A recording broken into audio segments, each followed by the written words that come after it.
Welcome, guys, back to the breakdown. Today, we're reviewing Kansas City's card of Prates versus Garry. So, the first fight, we got Chelsea Chandler versus Jocelyn Edwards. I got Jocelyn Edwards. Jocelyn Edwards has much better striking. She has the jiu-jitsu game to get back up from Chelsea Chandler's takedowns. And I don't see Chelsea Chandler doing really anything but trying to stay on top of Jocelyn Edwards on the ground.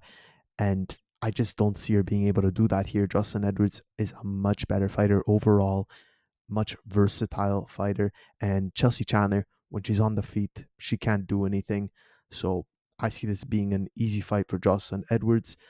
And I would go with her money line because I see her being able to finish this fight in either aspect or going to points. Really, it's her fight. She chooses what she wants to do, and that's what's going to happen.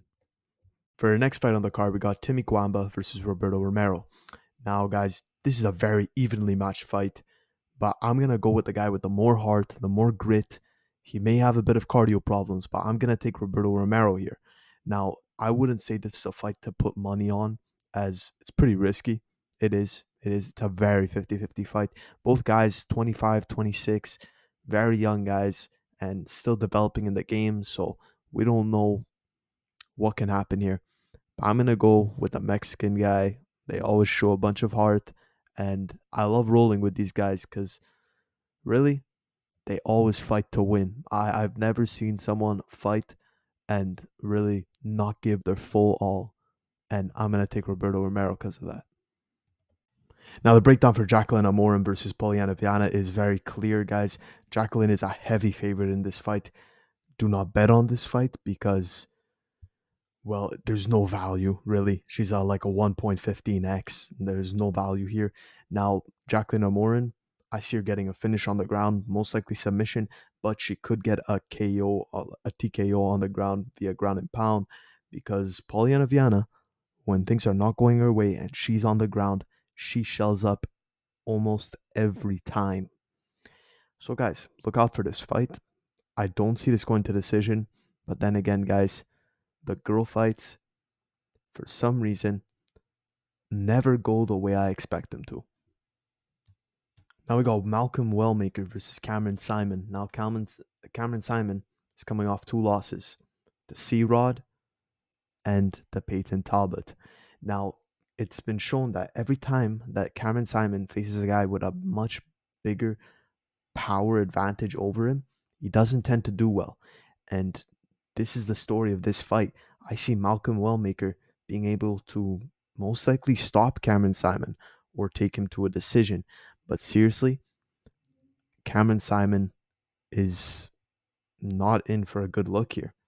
I see Malcolm Wellmaker making ease of Simon. Simon is the much like more versatile fighter, more well-rounded, but I just don't think that he has the power on his side here. Uh, Listen, guys, he could have made improvements since the Talbot fight. I hope he did. But seriously, guys, if you're gonna get a 1.9x, I wouldn't go towards Cameron Simon here. I would go towards Malcolm Wellmaker. Damon Blackshear versus Alatangeli.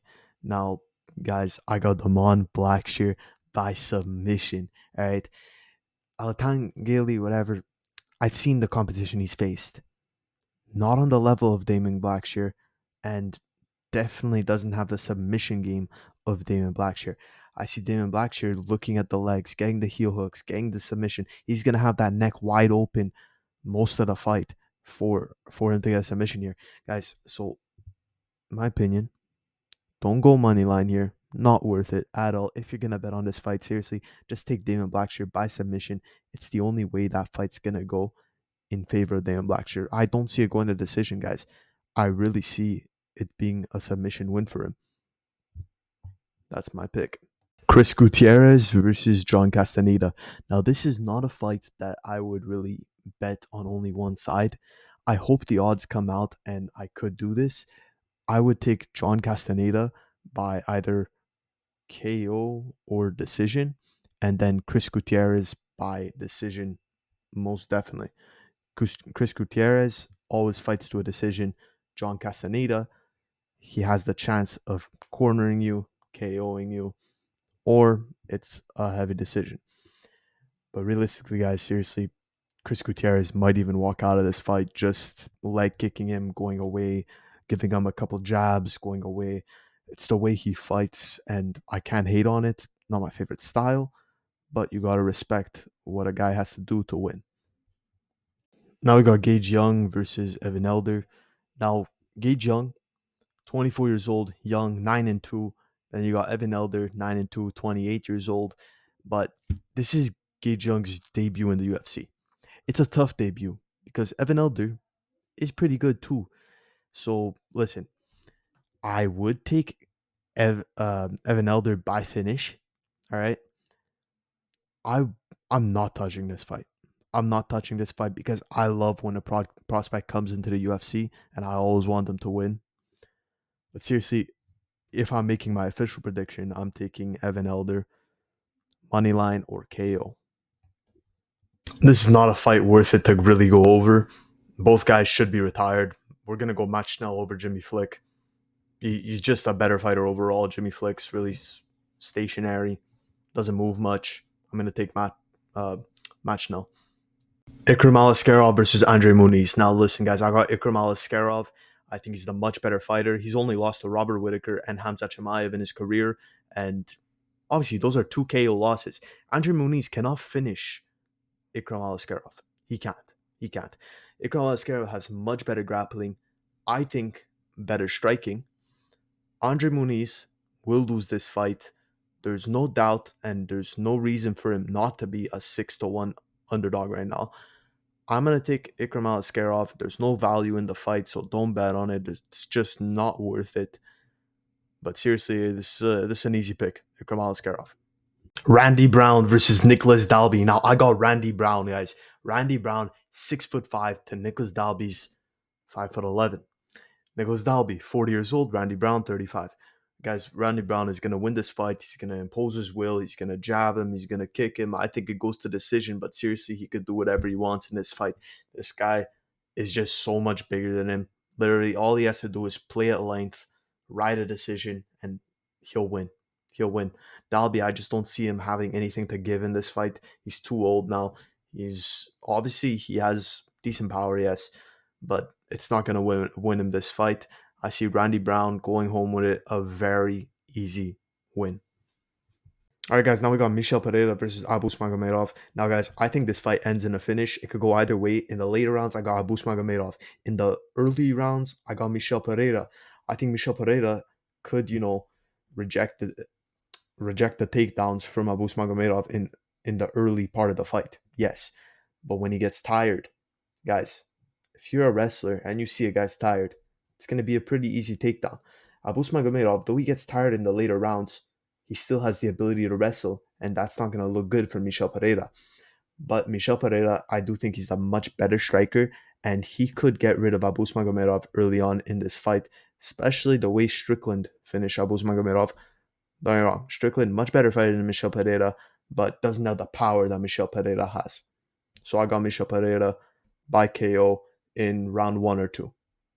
Now we got Giga Chikadze versus David Onama. Now Giga Chikadze in his prime, very good fighter, but this is going to be, a lot of people are saying, the worst version of Giga Chikadze.